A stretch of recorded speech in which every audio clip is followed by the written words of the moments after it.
Good morning. How's everyone? I am today in Aspen, and we are here to celebrate a very interesting weekend, which is called Lead with Love. And there are many people here, including Marianne Williamson. Our host is Gina Murdoch. I'm doing a talk on You Are the Universe, etc., etc. And then October 30th, I'm returning to the center to do a week-long retreat called The Seduction of Spirit. In the meanwhile, I'm here to answer your questions. I missed yesterday because I was traveling, but here I am. And Rishikesh, thank you, sir. Love you back. So most of the questions are coming from readers of You Are the Universe, Discovering Your Cosmic Self and Why It Matters. But as I've mentioned, you can send me any question on any topic, and the email address is info@jayo.com, info@jayo.com. And while you're at it, please download the app Jayo. It's a free app which offers many meditations, yoga practices, breathing techniques, advice on relationships, a faculty of more than 20 people, all at your service. So don't forget to download the app Jayo, J-I-Y-O, and don't forget that you can also send me questions to the following email: info@jayo.com, info@jayo.com. Correct? Okay. So now let me read today's question from Jennifer M. She says, thank you for your great work. I have a question. If I accept that all is one and remove value judgments such as good and bad from perceptions of pleasure and pain, what is my motivation for working towards social justice, environmental conservation, and other causes that promote reducing suffering in the world? Thank you, Jennifer Martin. Good question. Jennifer, you're right. All is one. The sinner and the saint are merely exchanging notes. The saint has a past, the sinner has a future. Good and bad are opposites in the relative world, as is pleasure and pain, as is joy and sorrow. Because of the contrast we experience, life is possible as an experience. I'll repeat that. Experience is only possible through contrast. If you don't know what hot is, then you don't know what cold is. If you don't know what joy is, you don't know what sorrow is. If you don't know what sorrow is, then you don't know what joy is. If you don't know what birth is, then you don't know what death is. Okay? But let me answer your question then. If all is one, if the sinner and the saint, if the judge, jury, and criminal are all one, then why bother? Okay, good question, isn't it? I like that question. But you have already grasped this one fact, that all experience is by contrast. Okay, you and I are having the human experience. Right now, you and I are having the human experience. Consciousness is having other experiences as well. Alligator experiences, dolphin experiences, mosquito experiences, plant experiences, insect experiences, snake experiences, elephant experiences, on and on and on. So while we are having the human experience, if we let go of all our judgments, good and bad, for perceptions of pleasure and suffering, how do we get motivated to improve the world? Okay, very important question. Let me come back to it in 15 seconds, okay? Thank you.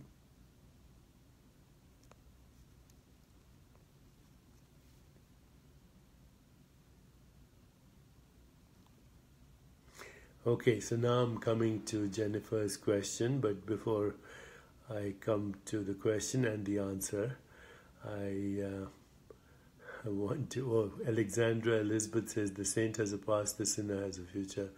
Death does not exist in truth, right? Human experience is an illusion. Right, now let me try and frame that a little differently.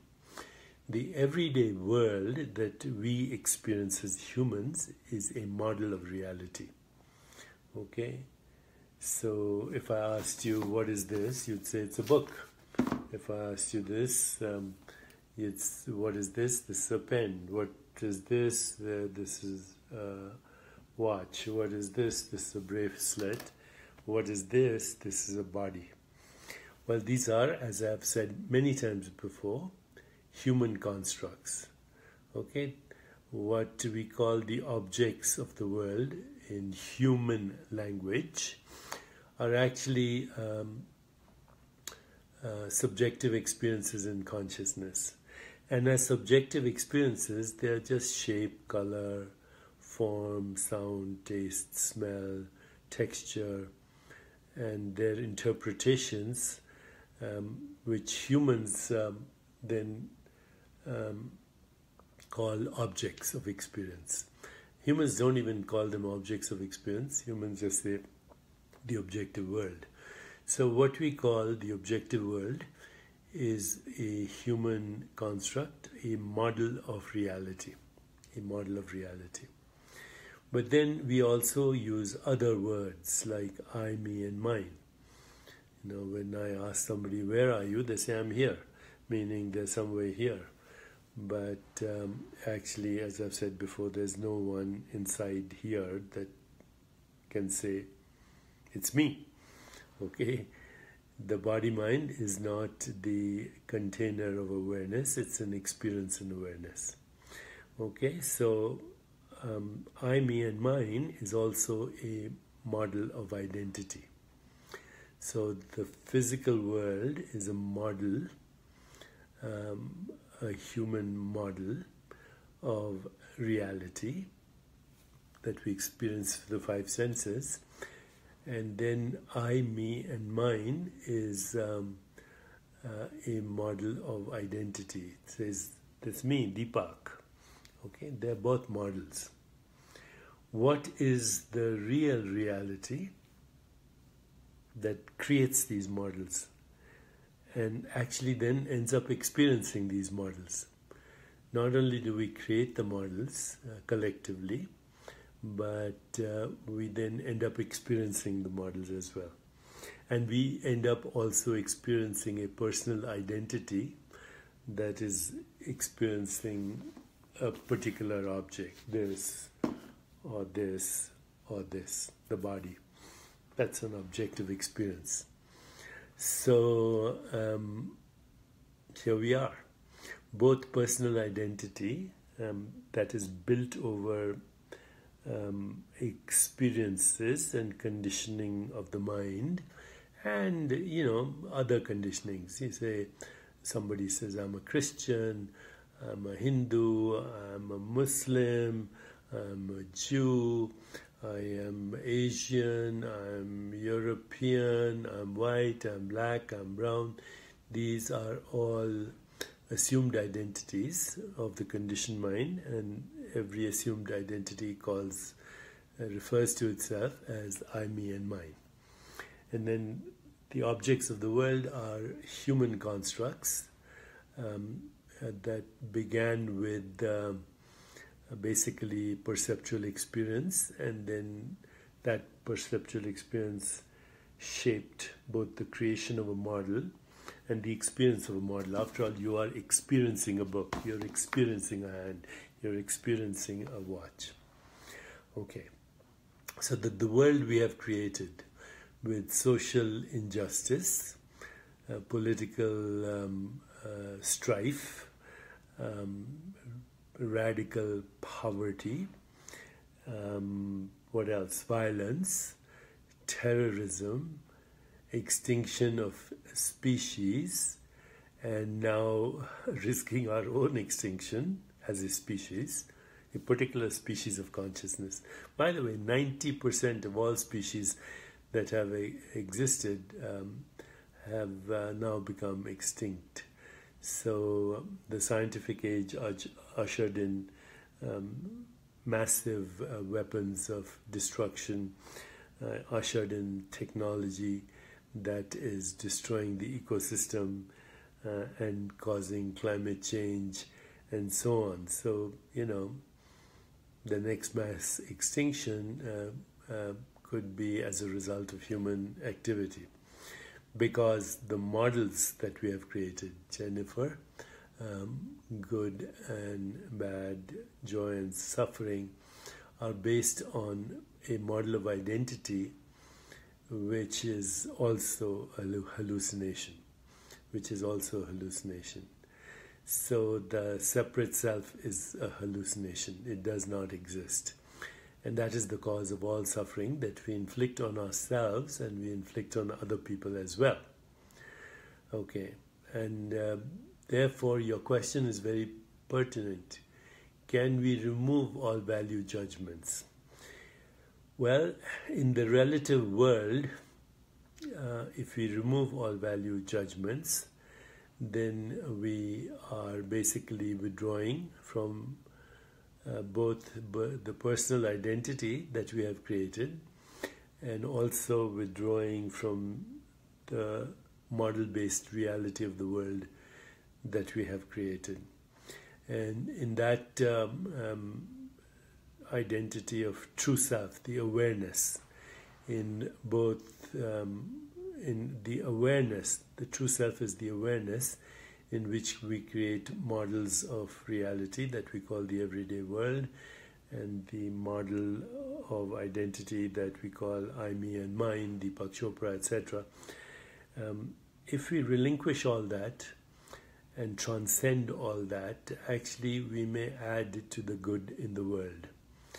But as long as we are active in the world and we are in the model-based reality, then understanding that it is at the deepest level an illusion, we do need or we do find ourselves compelled to make a difference. And that is what I call sacred activism. But perhaps with a little bit of humor. You know, I constantly poke fun at the President of the United States, Mr. Trump, who I do believe has an inflamed mind, and I do believe has short attention span, I do believe is polarizing. So the app Dolly Dhanraj is Jayo, J-I-Y-O. It's on iTunes. So, you know, over the course of last few years, I've been poking fun at the president and getting engaged in politics, and people are very upset with me. Some people say you shouldn't get involved in politics. But, you know, politics is part of our experience of the model-based reality that we are in. And so if you want to upgrade the illusion, then it's okay to engage in a little bit of humor, fun. It is okay to be a sacred activist. It is okay to work for social justice, economic justice, sustainability, and happiness and joy. So there's nothing wrong with that in the relative world, because the relative world is the world of contrast. So, right now, you and I are participating in a dreamscape that is a dreamscape that awareness calls the human experience. The human world, the human universe, and the human personal identity. And as long as we know that, then there is great joy in upgrading the illusion. But because if you don't, it can turn into a nightmare. The dream, the illusion, can be a nightmare. Many people comment on my glasses, by the way, while I'm talking about the meaning of existence. These glasses were designed by my grandchildren when they were less than 10 years, so I wear them to honor my relationship with them and their creativity. Don't worry about my glasses. I would prefer that you listen to this conversation. Okay, so what am I saying? Do you want to upgrade the illusion and have a happy dream, or do you want to downgrade the illusion and turn it into a nightmare? Your choice, right? How do you upgrade the illusion? Well, you make the value judgments that come from knowing that we live in a model-based reality and that we are all have a model-based illusion. But after that, let's go to a higher level and be the change we want to see in the world. Shift our identity to the awareness in which these models are created, the awareness in which both personal identity is created and also the awareness in which the experience of the world is created. We are the creators of the models, and then we actually insert ourselves in the model and become the models, the identity. And then if we lose sight of that, then our activism becomes melodramatic, and that ultimately leads to what we call phrases like moral outrage. Remember, outrage is rage.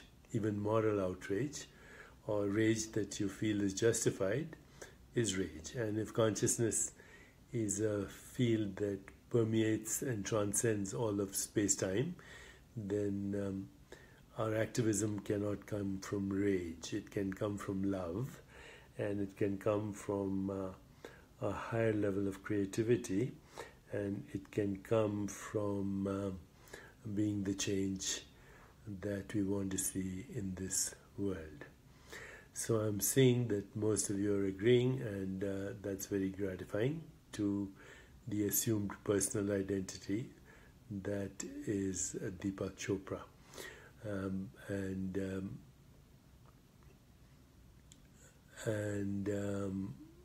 I'm asking you to both participate in becoming the change that you want to see in the world, but also engaging, being sacred activists. Why not? That's what our project Home is called. That's what Jayo, the app, is all about. And that's what our conversation has been. So once again, before I end, you can send me your questions at info. The email address is info@jayo.com. You can download the app, Jayo. Let's do that and, participate in that. Post your moments, post your happy moments, engage with other people on Jayo, so we can collectively create that sacred space where we can participate in a more peaceful, just, sustainable, healthier, and joyful world. Thank you and have a great day.